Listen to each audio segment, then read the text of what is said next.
Welcome to Mana TV news బులెటిన్ల ముందుగా headlines. తప్పుడు సాక్ష్యాలతో కేసులు, బాబు పాలనంతా అన్యాయమే, వైఎస్ జగన్.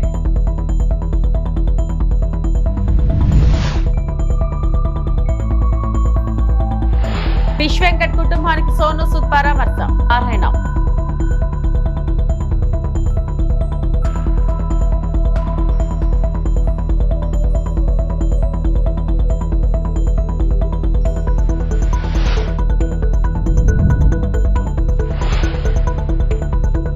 ఎస్సీలకు 42% రిజర్వేషన్లు ఇవ్వకుంటే రణరంగమే, టీఆర్ఎస్ ఎమ్మెల్సీ కల్వకుంట్ల కవిత హెచ్చరిక.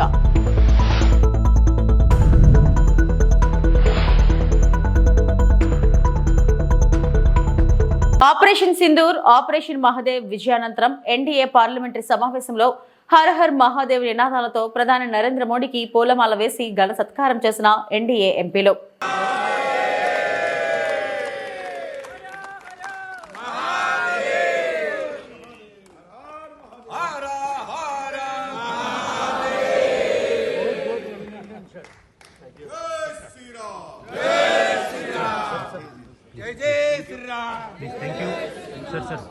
Please, thank you. Sir, please. Sir. Varanasi, Ahmedabad, Hyderabad and even Delhi were common. This change has इस चर्चा के दौरान उभर के हम आए हैं. फिर राज्यसभा में आदरणीय गृह मंत्री जी ने डिबेट को समापन किया और जैसे लोकसभा में हुई, राज्यसभा में भी बहुत अच्छी तरह से डिबेट का संपन्न हुई. अब हम परिचय कराना चाहते हैं. हमारे कुछ नए सदस्य हमारे साथ जुड़े हैं. इस हमारे फैमिली में नए चुन के आए हैं, कुछ पुराने हैं फिर से चुन के आए हैं. मैं उनका परिचय कराना चाहता हूं आपके सामने में. जो मनोनीत हुए हैं, नॉमिनेटेड एमपीस हैं, उनका मैं पहले परिचय करवाऊंगा. सबसे पहले श्री उज्जवल देवराव निकम, एक बहुत ही प्रसिद्ध वकील है. आप सबने टेलीविजन में देखा होगा. ये हमारे नॉमिनेटेड एमपी है और अभी बीजेपी का सदस्यता भी लिया है. सी सदानंद मास्टर जी, इनके बारे में प्रधानमंत्री जी ने जब दुनिया के सामने में इनको पहले स्टेज पे लाया था तो सब परिचित हो गए हैं. ऐतिहासिक इनका फिगर के रूप में जाने जाते हैं. Resolution adopted by NDA on Pahalgam terrorist attack and Operation Sindoor and Operation Mahadev thereafter. America వాణిజ్య విధానాలకు కట్టుబడి ఉండాలంటూ సుంకాలు విధిస్తూ ప్రపంచ దేశాలపై ట్రంప్ ఒత్తిడి వ్యూహాన్ని అమలు చేస్తున్న నేపథ్యంలో విదేశాంగ మంత్రి జైశంకర్ అగ్రరాజ్యానికి చురకలు వేశారు. ప్రస్తుతం మనం సంక్లిష్ట అనిశ్చిత పరిస్థితుల్లో జీవిస్తున్నట్లు కేంద్ర మంత్రి చెప్పారు. కొంతమందిపై ఒక ఆధిపత్యం వహించడం సరికాదన్నారు. పారదర్శక తమ ప్రాతినిధ్య ప్రపంచీకరణ వ్యవస్థ అవసరమన్నారు. కొంతమంది ఆధిపత్యం వహించే ధోరణి కాకుండా అందరూ ప్రాతినిధ్యం వహించేలా ఉండాలన్నదే సమిష్టి లక్ష్యమన్నారు. భవిష్యత్తును రూపొందించడంలో నమ్మకంగా ఉండాలంటే మనపై మనకు భరోసా ఉండాలన్నారు. We live in complicated and uncertain times. Our collective desire is to see a fair and representative global order, not one dominated by a few. But I want to say this to you. Obtaining respect and ensuring dignity for societies can also be achieved through cultural prowess. In that context, traditions are of particular value because ultimately they define identity. We must be assured about what we are if we want to be confident about shaping the future. For nations like us, traditions are truly a great source of strength. Alluri Sitaramaraju జిల్లా పాడేరు 1-2 కిలోమీటర్ల దూరంలో ఉన్న లబ్ధిదారులకు commando జీపుల్లో 5వ తేదీలోగా ఇంటి వద్దకే నిత్యావసర సరుకులు అందజేయడం జరుగుతుందన్నారు. పౌర సరఫరాల శాఖ మంత్రులు నాదెండ్ల మనోహర్ అల్లూరి సీతారామరాజు జిల్లా పర్యటనలో పాడేరు మండలం మినమలూరులో డిఆర్ డిపో అలాగే సుండ్రపుట్టలో మండల స్థాయి గోదాములు పరిశీలించారు. చెప్తున్నా మీకు స్పేస్ ఇచ్చి పెట్టుకోండి అంటున్నా. స్టాకింగ్ చేసేటప్పుడు జాగ్రత్తగా మీరు ఒకసారి మొత్తం క్లీనప్ చేయించండి సార్. క్లీనప్ అయినాక ఇంకో పట్టా అయిపోయింది, ఇంకో పట్టా వేయించి పర్ఫెక్ట్గా చేయాలి. పీడిఎస్తో కూడా మొత్తం నిండిపోతుంది.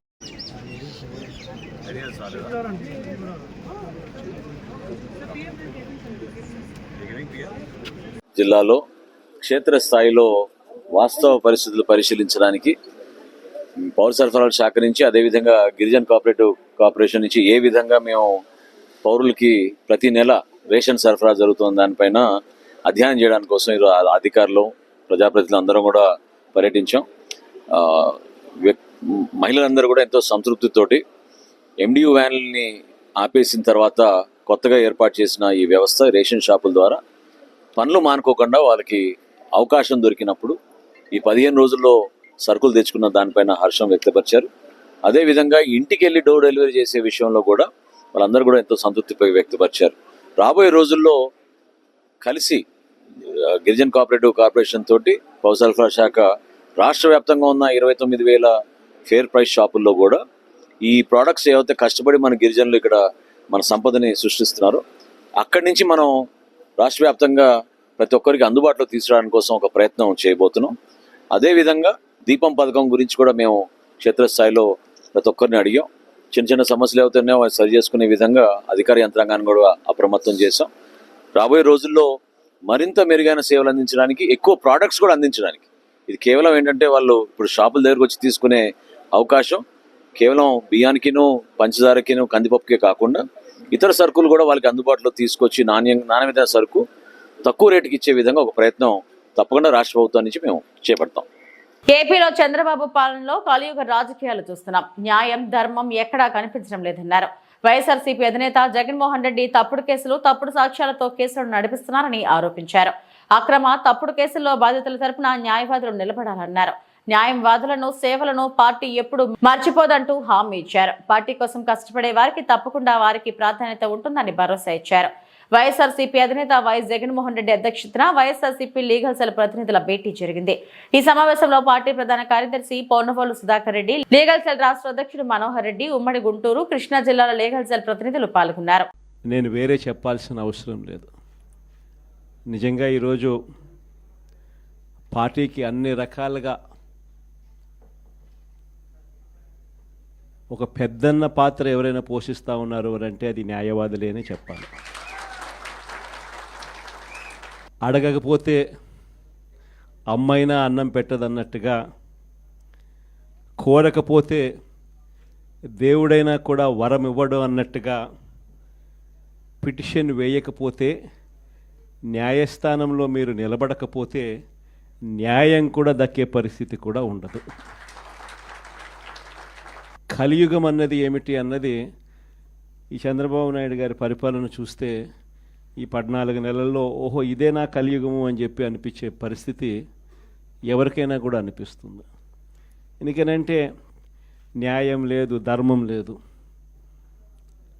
తమకు గిట్టని వాళ్ళు ఎవరైనా ఉంటే, తమకు నచ్చని వాళ్ళు ఎవరైనా ఉంటే, తమకు వ్యతిరేకంగా స్వరం వినిపించే వాళ్ళు ఎవరైనా ఉంటే తట్టుకునే పరిస్థితి లేదు, జీర్ణించుకునే పరిస్థితి లేదు. ఎలాగైనా తీసుకొని పోయి వాళ్ళని జైల్లో వేయాలి, ఎలాగైనా తీసుకొని పోయి వాళ్ళని చిత్రహింసలు పెట్టాలి, ఎలాగైనా కూడా వాళ్ళ పరువును తీయాలి అనే ఒక నీచమైన సంస్కృతి ఈరోజు మనం చూస్తూ ఉన్నాం. ఒక మనిషిని జైల్లో పెట్టడము అని అంటే తన పరువును, తన ప్రతిష్టలతో ఆడుకోవడం. అవన్నీ తెలిసి కూడా ఏ తప్పు చేయకపోయినా కూడా బురద వేసి తప్పు చేశాడు అని చెప్పి దానికోసం దొంగ సాక్ష్యాలను క్రియేట్ చేసి కేవలం వీళ్ళు పెట్టే ప్రలోభాలు, వీళ్ళు పెట్టే భయం తప్ప వేరే బేసి లేదు, వేరే సాక్ష్యము లేదు. ఇలాంటి పరిస్థితుల మధ్య న్యాయం జరగడానికి కోసం బాధితుల తరపున గట్టిగా నిలబడి వాళ్ళ స్వరం వినిపించే కార్యక్రమం ఎక్కడైనా చేయాల్సిన పరిస్థితి ఏదైనా ఉంది అని అంటే అది ఇంకా మన భుజస్కంధాల మీద ఇంకా ఆ బాధ్యత ఎక్కువైంది. కానీ ఏదైనా కూడా న్యాయం, ధర్మం అనేది వాళ్ళ తరపున ఎవరైనా వాళ్ళ తరపున గట్టిగా నిలబడి వాళ్ళకు న్యాయం చేసే పరిస్థితి రావాలి అని అంటే అది మళ్ళీ మీ భుజస్కంధాల మీదనే ఉంది. కాబట్టి మీరు పోషించే పాత్ర చాలా ఇంపార్టెంట్ పాత్ర. మరీ ముఖ్యంగా కష్టకాలంలో ప్రతిపక్షంలో ఉన్నప్పుడు వైఎస్ఆర్ పార్టీకి నిజంగా పెద్దన్నగా మీరు చేస్తూ ఉన్న పాత్ర ఎప్పటికీ కూడా పార్టీ మర్చిపోదని సందర్భంగా తెలియజేస్తాను. ఎవరికి కూడా ఊహించని విధంగా కూడా ఇంతకుముందు గతంలో ఎప్పుడు జరగని విధంగా కూడా లీగల్ కమ్యూనిటీకి మరీ ముఖ్యంగా ఫస్ట్ టైం లా కంప్లీట్ చేసుకొని తమ కాళ్ళ మీద తాము నిలబడడానికి సిద్ధంగా ఉన్న యంగ్స్టర్స్కు, యంగ్ లాయర్స్కు ప్రభుత్వం అప్పట్లో క్రమం తప్పకుండా సహాయ సహకారాలు అందిస్తూ లా నేస్తం పేరిట అండగా నిలిచిన చరిత్ర కూడా ఇంతకుముందు ఎప్పుడూ జరగల. అదొక్క వైఎస్ఆర్సీపీ ప్రభుత్వం వచ్చిన తర్వాత మాత్రమే ఆ చరిత్ర కూడా చూసాం. అలాంటి పరిస్థితుల నుంచి నిజంగా అట్టడుగు వర్గాలకు తోడుగా ఉండాలని చెప్పి కార్యక్రమంలో భాగంగా ఏకంగా జీపీలు, ఏజీపీల నియామకంలో కూడా ఏకంగా 52% రిజర్వేషన్లు ఇచ్చి అట్టడుగు వర్గాలకు కూడా మంచి చేయాలి అని చెప్పి ఆలోచన చేసిన పరిస్థితులు కూడా గతంలో ఎప్పుడు చూడాల. అప్పుడు కూడా జరిగింది కూడా అది కూడా వైఎస్ఆర్సీపీ హయాంలోనే. న్యాయవాదులకు సంక్షేమ నిధి కోసం 100 కోట్ల రూపాయలు వాళ్ళకు కేటాయింపులు చేసి అందులో 25 కోట్ల రూపాయలు ఖర్చు కూడా ఎప్పుడైనా జరిగింది అని అంటే అది కూడా వైఎస్ఆర్సీపీ ప్రభుత్వ హయాంలోనే.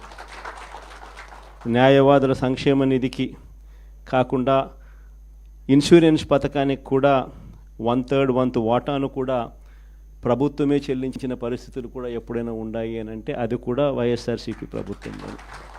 అవుట్సోర్సింగ్ ఇంజనీరింగ్ కార్మికుల సమస్యలను పరిష్కరించేందుకు ప్రభుత్వం సానుకూలంగా ఉందని తనకు ఎమ్మెల్యే ఆర్మిల్లి రాధాకృష్ణ అన్నారు. ఇటీవల తమ సమ్మెకు స్పందించి జీతాలు పెంచినందుకు తనకు మున్సిపాలిటీ ఇంజనీరింగ్ కాంట్రాక్ట్ కార్మికులు మంగళవారం ఎమ్మెల్యేను కలిసి కృతజ్ఞతలు తెలిపారు. ఈ సందర్భంగా రాధాకృష్ణ మాట్లాడుతూ కార్మికుల సంక్షేమానికి కూటమి ప్రభుత్వం కట్టుబడి ఉందని, గత తెలుగుదేశం పార్టీ ప్రభుత్వ హయాంలో మున్సిపాలిటీలో పనిచేస్తున్న అవుట్సోర్సింగ్ కార్మికుల వేతనాలు 10,000 నుంచి 13,000కు పెంచడం జరిగిందన్నారు. ఎన్నికలకు ముందు కూటమి ప్రభుత్వం అధికారంలోకి వస్తే వేతనాలు పెంచుతామని ఆనాడు ముఖ్యమంత్రి చంద్రబాబు నాయుడు హామీ ఇచ్చారని గుర్తు చేశారు. అందుకు అనుగుణంగా వారి వేతనాలను 3,000 పెంచినట్లు చెప్పారు. తణుకు పట్టణంలో సుమారు 57 మంది ఇంజనీరింగ్ కార్మికుల వేతనాలు పెంపుదల జరిగిందని అన్నారు.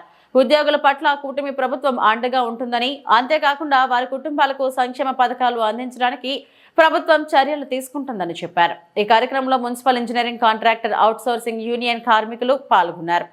పనిచేస్తున్నటువంటి అవుట్సోర్సింగ్ నాన్ పిహెచ్ వర్కర్స్కి సంబంధించి వారి జీతాల పెరుగుదల కోసం వారు దీర్ఘకాలికంగా ప్రభుత్వాన్ని డిమాండ్ చేయడం జరుగుతుంది. గతంలో ముఖ్యమంత్రిగా చంద్రబాబు నాయుడు గారు 14-19 కాలంలో 10,000 రూపాయలు ఉన్నటువంటి outsourcing employees, municipal engineering workers జీతాలని 10,000 నుంచి 13,000 చేయడం జరిగింది. అదేవిధంగా గత ఎన్నికల ముందు కూటమి ప్రభుత్వం వస్తే మున్సిపాలిటీల్లో పనిచేస్తున్నటువంటి నాన్ పిహెచ్ వర్కర్స్ అందరికీ కూడా, అవుట్సోర్సింగ్లో ఉన్నటువంటి వారందరికీ కూడా జీతాలు పెంచుతామని ఏదైతే ఆ రోజు ముఖ్యమంత్రి చంద్రబాబు నాయుడు గారు హామీ ఇచ్చారో దానికి అనుగుణంగా ఈరోజు వారి జీతాలని 3,000 రూపాయలు పెంచి ఇప్పుడు కేటగిరీ 2లో ఉన్నటువంటి ఎంప్లాయీస్ ఎవరైతే ఉన్నారో వారి జీతాలు 18,500 రూపాయల నుంచి 21,500 రూపాయలు. అదేవిధంగా కేటగిరీ 3లో ఉన్నటువంటి అవుట్సోర్సింగ్ ఎంప్లాయీస్ జీతాలు 15,000 రూపాయల నుంచి 18,500 రూపాయలు ఈరోజు ప్రభుత్వం పెంచడం జరిగింది. దీని ద్వారా మన తణుకు పట్టణంలో ఉన్నటువంటి దాదాపు 57 మంది అవుట్సోర్సింగ్ నాన్ పిహెచ్ వర్కర్స్కి ఈరోజు జీతాలు పెరుగుదల వలన వారందరూ కూడా ప్రయోజనం పొందుతారు. అదేవిధంగా ప్రభుత్వం ఎప్పుడూ కూడా ఉద్యోగస్తుల పట్ల కానీ, అదేవిధంగా రాష్ట్ర ప్రజల పట్ల కానీ ఏ విధమైనటువంటి హామీలు ఇచ్చిందో, ఏ విధంగా వారికి అండగా నిలబడారో ఆ విధంగా ఈరోజు ప్రభుత్వం వెళ్తుంది. దానిలో భాగంగా ఈ మున్సిపల్ అవుట్సోర్సింగ్ ఎంప్లాయీస్ అందరికీ కూడా జీతాలు పెంచడంతో పాటుగా వారి కుటుంబాలు కూడా సంక్షేమ కార్యక్రమాలు అందించే విధంగా కూడా ప్రభుత్వం చర్యలు తీసుకుంటుందని ఈరోజు స్పష్టమైనటువంటి హామీ ఇవ్వడం జరిగింది. దాంతో పాటుగా రిస్క్ అలవెన్స్ ఇవ్వడంతో పాటుగా అలాగే వారి రిటైర్మెంట్ని కూడా 60 నుంచి 62 సంవత్సరాలు పెంచడం కూడా జరుగుతుంది. ఈ విధంగా వారికి అన్ని విధాలుగాను కూడా అండగా నిలబడుతుంది. ఏదైతే ఈ వర్కర్స్ యూనియన్స్ వారు కూడా ఈరోజు వారు కోరేరు ప్రభుత్వం అధికారంలోకి వస్తే అవుట్సోర్సింగ్ ఎంప్లాయీస్ అందరికీ కూడా జీతాలు పెంచుతామని ఆ రోజు ముఖ్యమంత్రిగా చంద్రబాబు నాయుడు గారు కానీ, పవన్ కళ్యాణ్ గారు కానీ, లోకేష్ గారు కానీ ఆ రోజు హామీ ఇవ్వడం జరిగింది. దానికి అనుగుణంగా ఈ హామీని అమలు చేసి ఈరోజు ఉద్యోగస్తుల పట్ల ఒక సానుకూల దృక్పథంతో ప్రభుత్వం ముందుకు వెళ్తుందని ఈ సందర్భంగా తెలియజేసుకుంటాం. ఇటీవల అనారోగ్య కారణాలతో మృతి చెందిన కమీడియన్ ఫిష్ వెంకట్ కుటుంబాన్ని బాలీవుడ్ నటుడు సోను సూద్ పరామర్శించారు. సికింద్రాబాద్ అడ్డగుట్టలోని కుటుంబ సభ్యులను పరామర్శించి ప్రగాఢ సానుభూతి తెలియజేశారు. ఫిష్ వెంకట్ తనతో అత్యంత ఆప్యాయంగా ఉండే వ్యక్తి అని గుర్తు చేసుకున్నారు. ఫిష్ వెంకట్ అందరినీ నవ్విస్తూ సినిమాలలో మంచి పేరు తెచ్చుకున్నారని వెల్లడించారు. ఆయన మరణం తనను ఎంతగానో బాధించిందన్న సోను సూద్ ఆ కుటుంబాన్ని అన్ని విధాలా ఆదుకుంటారని హామీ ఇచ్చారు.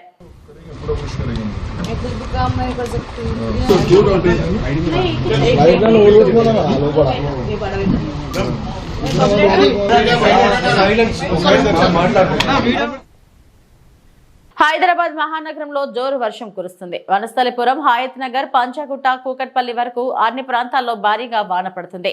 అటు కార్వాన్, గోల్కొండ, జియాగూడ నుంచి సికింద్రాబాద్, బోయిన్పల్లి వరకు అన్ని ప్రాంతాల్లో వాన దంచుకొడుతుంది. ఖైరతాబాద్, లక్డీకపూల్, మాతాపూర్, కూకట్పల్లి, హైదర్ నగర్, వివేకానంద నగర్, హిమాయత్ నగర్, కోటి, సుల్తాన్ బజార్, అబిడ్స్, నాంపల్లి, బషీర్బాగ్, కాఫ్రాలో వర్షపు నీరు రోడ్లపై చేరడంతో వాహనదారులు తీవ్ర ఇబ్బందులు పడుతున్నారు.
బంజారా హిల్స్ రోడ్ నెంబర్ 1/12 లో రోడ్డు కుంగింది. అకస్మాత్తుగా రోడ్డు కుంగడంతో అటుగా వస్తున్న నీటి ట్యాంకర్ అందులో పడిపోయింది.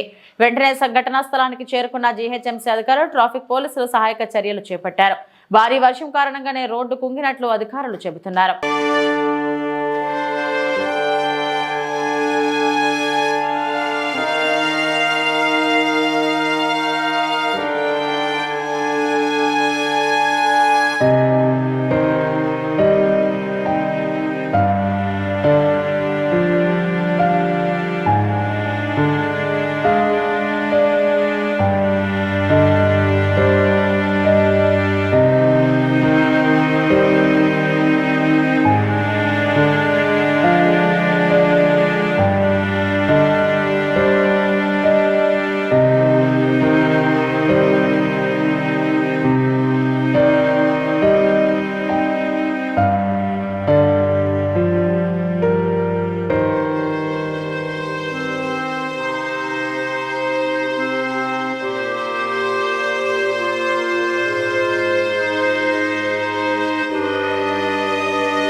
విశాఖ ఉక్కును సెయిల్లో విలీనం చేసేందుకు కట్టుబడి ఉన్నట్లు బీజేపీ రాష్ట్ర అధ్యక్షుడు మాధవ్ తెలిపారు. గుంటూరు పర్యటనలో భాగంగా ఆరండల్పేట పార్క్ వద్ద చాయ్ పే చర్చ నిర్వహించారు. కూటమి పాలన, కేంద్ర ప్రభుత్వ పథకాలపై స్థానికులతో ముచ్చటించారు. శంకర్ విలాస్ ఆర్ఓబి డిజైన్ల మార్పుపై స్థానిక వ్యాపారులు వినతి పత్రం అందించారు. కార్మికులతో కలిసి విశాఖ ఉక్కును కాపాడుకుంటామని మాధవ్ స్పష్టం చేశారు. దేశంలో బానిసత్వానికి చిహ్నంలో నిలుస్తున్న పరాయి పాలన ఆనవాళ్లు తీసివేసేందుకు కేంద్రం ప్రయత్నిస్తుందని, గుంటూరులో జిన్నా టవర్ పేరు మార్పు అంశం కూడా ఇందులో ఉందని తెలిపారు. ఆ రోజు లాఠీ దెబ్బలకి పెట్టి ఆ రోజు తూటాకి కూడా బలైపోయిన వాళ్ళు ఉన్నారు. ఆ విధంగా మొత్తం యావత్ ఆంధ్రప్రదేశ్ కలిసి విశాఖ ఉక్కు ఆంధ్రుల హక్కుని తీసుకొచ్చారు. ఆ యొక్క స్టీల్ ప్లాంట్ రక్షణ కోసం గతంలో అటల్ బిహారీ వాజ్పేయి గారి నేతృత్వంలో 1400 కోట్ల రూపాయలు డెట్ నుంచి ఈక్విటీగా మార్చి ఆ విధంగా స్టీల్ ప్లాంట్ ని గతంలో రక్షించడం జరిగింది. మరొకసారి స్టీల్ ప్లాంట్ అనేక కష్టాల్లో పడి పూర్తి స్థాయిలో దాన్ని స్ట్రాటజిక్ సేల్ చేయాలని ఒక నేపథ్యంలో ఆ యొక్క అక్కడ ఎంప్లాయీస్ మేము కూడా కోరుకునే అంశం దానికి సాధ్యాలు ఏ విధంగా చేయాలి, దాని కారణంగా సేల్ ఏ విధంగా ఉపయోగం, ఏ విధంగా ఆరోగ్యాలకు ఉపయోగం అని కూడా ఆలోచన చేస్తుంది. ఇవాళ స్టీల్ ప్లాంట్ మంచి కార్మికులందరి యొక్క సంఘటన శక్తి అందరూ కలిసి ఆలోచన చేసుకుంటున్నారు. ఆ విధంగా దాన్ని పూర్తి స్థాయిలో రక్షించాలని చేస్తున్నారు. కాళేశ్వరం కమిషన్ రిపోర్టుపై మాజీ నీటిపారుదల శాఖ మంత్రి సిద్దిపేట ఎమ్మెల్యే హరీష్ రావు నిప్పులు చెరిగారు. 60 పేజీలతో కూడిన రిపోర్ట్ కాకుండా అసెంబ్లీలో 655 పేజీల రిపోర్ట్ పెట్టండి, చీల్చి చెండాడతామని హరీష్ రావు తేల్చి చెప్పారు. కాళేశ్వరం కమిషన్ రిపోర్టుపై హరీష్ రావు తెలంగాణ భవన్ లో ప్రెస్ కాన్ఫరెన్స్ నిర్వహించారు. లీకుల రూపంలో రిపోర్ట్ మొత్తం బయట పెట్టకుండా వండి వార్చిన ఒక నివేదికను బయట పెట్టారు. అయితే ఈరోజు దాని మీద నిజాలు వాస్తవాలు రాష్ట్ర ప్రజల ముందు ఉంచాలనే ఉద్దేశంతో ఈ పీపీటీని, ఈ ప్రెస్ కాన్ఫరెన్స్ను నిర్వహించడం జరుగుతూ ఉంది. గత 20 నెలలుగా రాష్ట్రంలో చూస్తే రేవంత్ రెడ్డి గారు పాలన గాలికి వదిలేసి రాజకీయ కక్ష సాధింపు చర్యలకు పాల్పడుతూ ఉన్నారు. రాష్ట్రంలో పాలన లేదు, ఎక్కడా రైతులకు యూరియా దొరుకుతలేదు, హాస్టల్ పిల్లలు ఆసుపత్రుల పాలవుతూ ఉన్నారు, తరగతి గదుల్లో చదువుకోవాల్సిన విద్యార్థులు ఫీజు రియంబర్స్మెంట్ విడుదల చేయాలని, ఉద్యోగాలకు నోటిఫికేషన్లు ఇవ్వాలని రోడ్లెక్కుతున్న పరిస్థితి, వర్షాలు పడక నీళ్లు రాక పంటలు ఎండిపోతున్న పరిస్థితి, ఈ రకమైన పరిస్థితులు రాష్ట్రంలో ఉన్నాయి. కానీ రేవంత్ రెడ్డి గారు మా ప్రభుత్వం మాత్రం డబ్బులు దంచుకునేందుకు కమిషన్లు, ప్రతిపక్షాల మీద కక్ష సాధించడం కోసం రాజకీయ కమిషన్లు. ఇవాళ ఏం జరుగుతుందో రాష్ట్రంలో ఎవరిని అడిగినా చెప్తారు. ఫైనాన్స్ డిపార్ట్మెంట్లో బిల్లు పాస్ కావాలంటే 10%, 12% కమిషన్లని కాంట్రాక్టర్లే సెక్రటరియట్లపై ధర్నాలు చేస్తున్నారు. ల్యాండ్ కన్వర్షన్ కావాలంటే కమిషన్లు, బిల్డింగ్లకు అనుమతి రావాలంటే కమిషన్లు, మొత్తం కూడా ఈ రాష్ట్రంలో అంతా కమిషన్లమయం చేసినారు. డబ్బులు దండుకోవడానికి కమిషన్లు, ప్రతిపక్షాల మీద మరి కక్ష సాధించడం కోసం మరొక వైపు కమిషన్లు. ఈరోజు 2 పార్టీలు, కాంగ్రెస్ బీజేపీలు ఇద్దరూ కలిసి కుట్ర చేస్తూ ఉన్నారు. 2 పార్టీలు కలిసి రాజకీయంగా ఇలా కక్ష సాధింపు చర్యలకు అటు కేంద్ర రాష్ట్ర ప్రభుత్వాలు ప్రయత్నం చేస్తూ ఉన్నాయి. మనం చూసాం ఎన్డీఎస్ఏ రిపోర్ట్. ఎన్డీఎస్ఏ రిపోర్ట్ ఏం జరిగిందో మీ అందరికీ తెలుసు. ఇప్పుడు ఇదే గోదావరి నది మీద పోలవరం ప్రాజెక్ట్ ఉంది. మరి పోలవరం ప్రాజెక్టులో కుప్పగూలింది, 3 సార్లు కూలింది. 3 సార్లు కుప్పగూలిన ఆడికి ఎన్డీఎస్ఏ పోలే. ఇదే గోదావరి నది మీద అక్కడికి ఎన్డీఎస్ఏ పోదు, రిపోర్ట్ ఇయ్యదు. స్థానిక సంస్థల ఎన్నికల్లో బీసీలకు 42% రిజర్వేషన్లు కల్పించకపోతే రణరంగం సృష్టిస్తామని తెలంగాణ జాగృతి అధ్యక్షురాలు బీఆర్ఎస్ ఎమ్మెల్సీ కల్వకుంట్ల కవిత హెచ్చరించారు. తమది రాజకీయ పోరాటం కాదని, బీసీల ఆత్మగౌరవం కోసమే తమ ఆరాటమని పేర్కొన్నారు. బీసీలకు 42% రిజర్వేషన్తో పాటు ముస్లింలకు 10% రిజర్వేషన్లు కల్పించేలా ప్రత్యేక బిల్లును ప్రవేశపెట్టి బీజేపీ వైఖరిని బయట పెట్టాలని సీఎం రేవంత్ రెడ్డికి కవిత సూచించారు. బీసీలకు 42% రిజర్వేషన్ల సాధన కోసం సోమవారం కవిత ఇందిరా పార్క్ ధర్నా చౌక్ వద్ద 72 గంటల దీక్షకు దిగారు. 72 గంటలు దీక్ష పట్టినాం. నీళ్లు తాగేది లేదు, అన్నం తినేది లేదు, ఇందిరా పార్క్ వెళ్ళి కదిలేది లేదు. ప్రభుత్వాన్ని రిక్వెస్ట్ చేస్తా ఉన్నాం, ఇదివరకు తెలంగాణ జాగృతి ఏ ఉద్యమం చేసినా ప్రభుత్వం ఇచ్చినటువంటి సమయానికి లోబడే ఉద్యమాలు చేసినాం, శాంతియుతంగా ఉద్యమాలు చేసినాం. ఇక్కడ నిలబడ్డాం, ఇక్కడ ఉన్నాం, మా గోడు మేము చెప్పుకున్నాం, మా హక్కులు మాకు కావాలని నినదించినాం. అంతే తప్పితే ఎటువంటి అసాంఘిక చర్యలకు పాల్పడలేదు. కాబట్టి ఖచ్చితంగా మాకు పర్మిషన్ ఇవ్వాల్సిందే, 72 గంటలు పర్మిషన్ ఇవ్వాల్సిందే. ఒకవేళ 72 గంటలు ఇయ్యం, మిమ్మల్ని తీసుకుపోయి పోలీస్ స్టేషన్లో పెడతామంటారా? అక్కడనే దీక్ష చేస్తాం. మిమ్మల్ని తీసుకుపోయి హాస్పిటల్లో పెడతామంటారా? అక్కడనే దీక్ష చేస్తాం.